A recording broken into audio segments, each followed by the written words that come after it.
Hi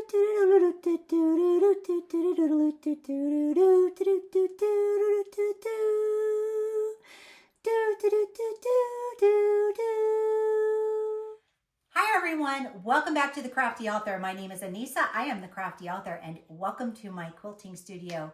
Today we are going to be making another quilt block. This time we are going to be working on a pinwheel quilt block.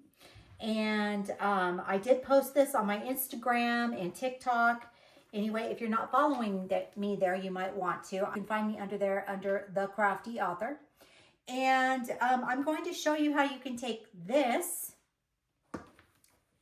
and this and turn it into this. And then what we're going to do, once we have all of these blocks made, then we can assemble the quilt. I don't have all of the blocks made yet. It's going to take me a while, at least another day or so to get them all sewn up, pressed, and whatnot. Anyway, this is a layer cake. So if you have a layer cake, you can go ahead and grab that. I screwed up 2 of my pieces of fabric, so now I only have 4 instead of 42, but that's okay. We're going to make the quilt 5 across wide, and we're going to do 8 down. Anyway, so that's what we're going to do. I'm going to show you how I do this pinwheel so that we can make this pinwheel quilt. Now this pinwheel quilt is for another friend of mine who just found out that she has breast cancer. So I like to send my friends quilts when I know that they're going through a hard time, because I feel like it gives them comfort and they can take their quilts with them when they're going through their treatments. And so that is just something that I like to do to give back to my community. Anyway, I am going to just get started. I'm going to show you this. The reason for the colors that I chose is because they did remind me a bit of the breast cancer, the pink, but also I just really felt like this pattern represents hope. And so that is why I am using this. This is a K facet fabric, and I will link down below to where you can get this. I do believe it's called Ruby Classics. So we're going to just jump in and get started. The first thing that I'm going to do is I am going to take my 2 pieces of fabric. These are both 10 inches. And I am going to place them right sides facing each other. Now I am using this solid, and I believe this is called Dove White by Tilda. And I am just placing these together, like I said, right sides facing each other. I will put a pin in here in the center just to hold it together, so that when I sew, around, that everything will stay in place and it won't shift. Now, also, I want to sew with a 1/4 inch seam all the way around my entire square. That's how I'm going to sew this just right now. Now I'm just going to grab my ruler, and I am going to grab my rotary cutter, and I am going to lay my ruler from corner to corner right here. You could mark this if you wanted to, but it's not necessary that you do that. But if you wanted to, you could. And I am just going to cut on that diagonal and then gently raise my ruler. And then I'm going to turn my mat, and then I'm going to go on the opposite side, and I'm going to line up from corner to corner, and I'm going to cut. So you should have a diagonal cut. So you should have cut in an X formation. Then I'm going to take these 2 pieces and keep them together. And I'm going to take these 2 pieces and keep these together. And then I'm going to take this over to my pressing station, and I'm going to press these. But first, I'm going to mark them with a pen so that I know what goes where, because I want to make sure that they stay together, that those 2 pieces stay together.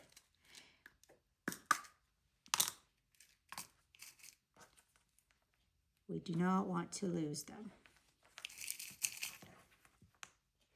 Okay, so now I've got them together.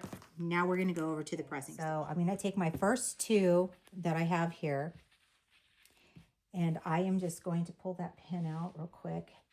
And I am going to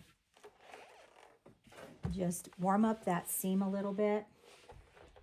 And then I'm going to press it open with my hand, my fingers like that. Don't want to stretch it, don't want to move it, don't want to do anything crazy with it. And then I will just put my iron there and give it a little bit of some steam. And now I have my seam set. So you want to press, you don't want to iron. So we'll set that one aside.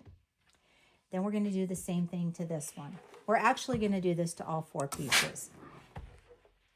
So again, I'm just going to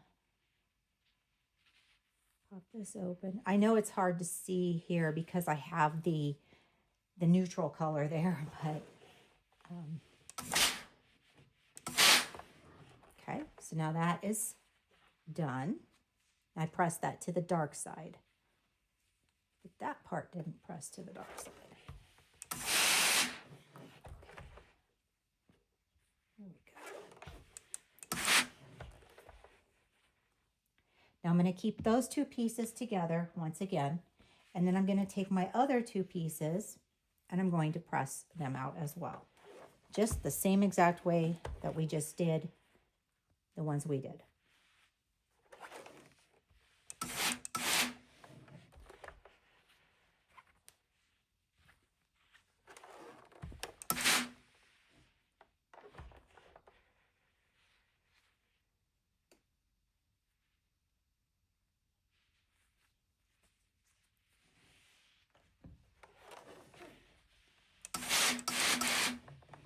Okay, so now what you have left are these little dog ears. These are called dog ears, and they're just little leftover pieces from when you were sewing and pressing. So all I like to do is I just like to trim them off very carefully. I'm just going to take my scissors and I'm just going to just snip it. Just like that. I'm going to make sure I'm not cutting my fabric though, because you don't want to cut your fabric.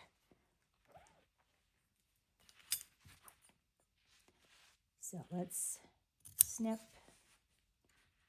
snip. I'm going to do this to all of my pieces. And then I am going to keep these together, like I stated before, so that I don't get them mixed up. And the reason I do that is because I want them to fit together perfectly. I want my pinwheels to go together perfectly. So now that we have that done, now I'm going to lay out my block.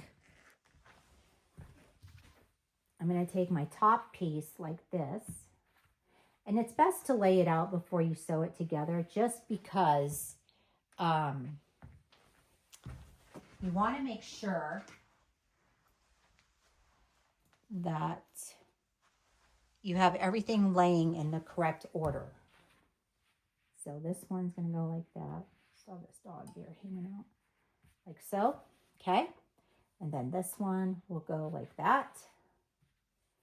And then this one will go like that. And now we have our pinwheel set up the way that we want it to be. So now what I need to do is I need to flip this like this. And I'm going to put this one together like this. And I'm going to mark this on the side so that I know that this is where I'm actually going to be sewing, is on this side of the block. So not here, but here.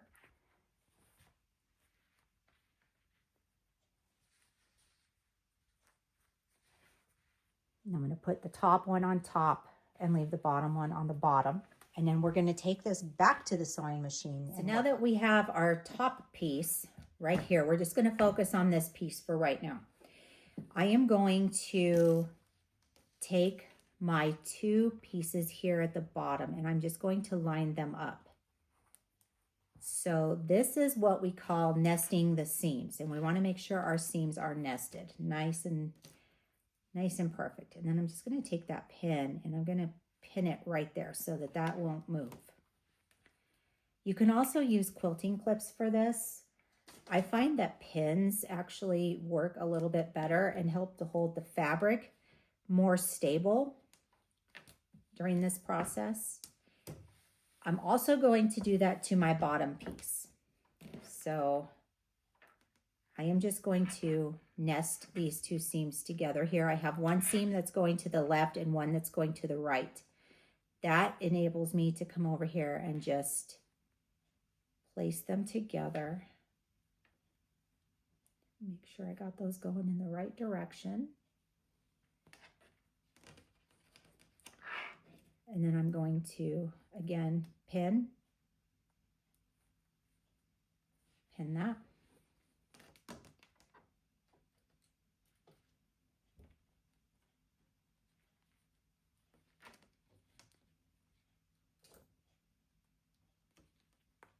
And now I'm ready to start sewing these together. So I'm going to check and make sure that this is going in the right direction again, just because I don't want to sew it and then have to rip it out. So if you're sitting at your sewing machine wondering if you have it in the right way, you can check it by opening your seam up right here. So I'm going to go ahead and start sewing. I'm going to use 1/4 inch seam allowance to sew all of this down. I'm using a 1/4 inch foot, and I am using my my foot as my guide. And I will backstitch on this one to start it, and I will backstitch when I get to the end of it. I just find that it helps to hold the quilt together better, the quilt block. I don't always do that, but I really do recommend it, especially if you are a beginner. It just, sometimes the seams can come loose, and I don't use a short enough stitch to really warrant that, because I prefer to use a bigger stitch that I can see and that I can rip out in case I need to. So it's easier to rip out a stitch that you can see than it is to rip one out that you cannot see. So just back stitching eliminates that whole issue for me. And then I'm going to start sewing the other piece, my bottom piece. And again, I will do the same thing. I'm going to back stitch, and then I'm just going to start continuing down.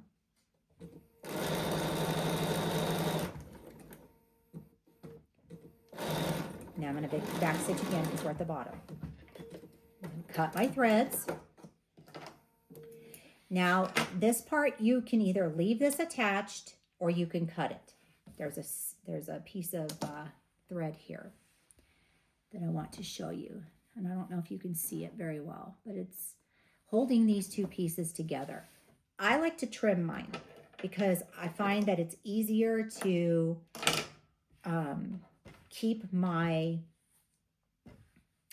nest my seams.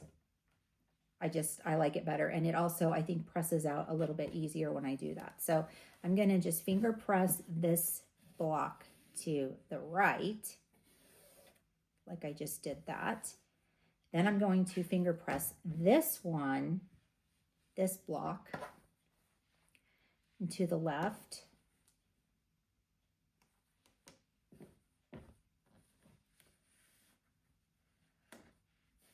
Just like that. Now you can take this back to your ironing board and press this out. And to be honest, I totally recommend it. I really, really do. So that's what I'm going to do. I'm just going to go and I'm just going to press these seams to make sure that they lay nice and flat. And now I got my bottom piece down and I have my top piece here, and I'm just going to flip my top piece on top of my bottom piece. I'm going to nest my seams. So you can see that I have one going to the right and one going to the left. And this is how I'm going to make sure that these line up together. Just like that. And you can feel them lock into place when you do it. And then I'm going to pin all the way along here so that my fabrics don't move when I'm sewing. And you also want to be careful not to stretch your fabric because it's really easy to do. So just kind of use your fingers to work these out real gently.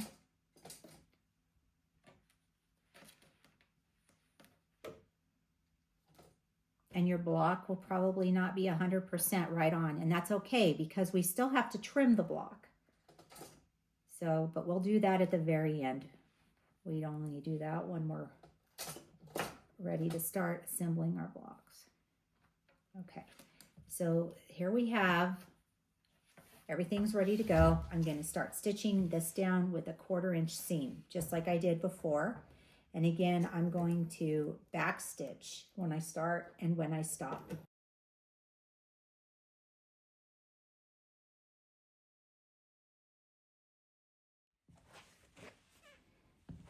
I'm going to press my seam open.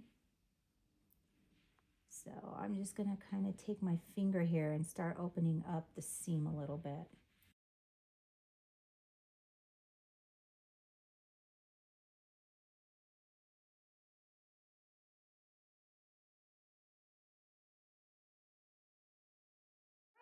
Our block is finished.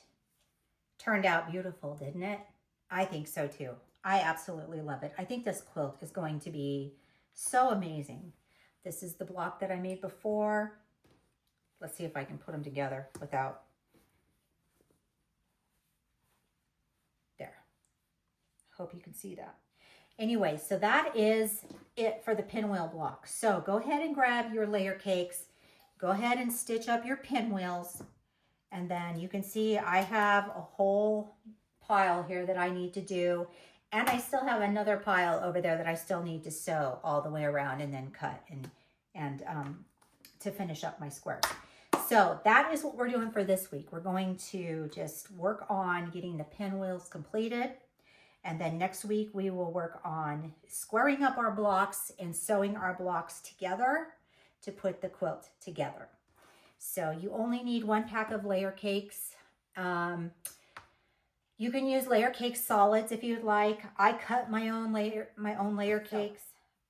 If you would like to follow me on social media, the links are down below in the description box. Don't forget to give this video a thumbs up. If you would like to share it, that's great because sharing is caring. I will link down below to where you can get the K-Facet fabrics. If you would click that little bell, you'll get notified each and every time that I upload an awesomely cool new video. Plus, being a subscriber helps get all of my content seen more. And keep on crafting. See you guys next time. Bye-bye.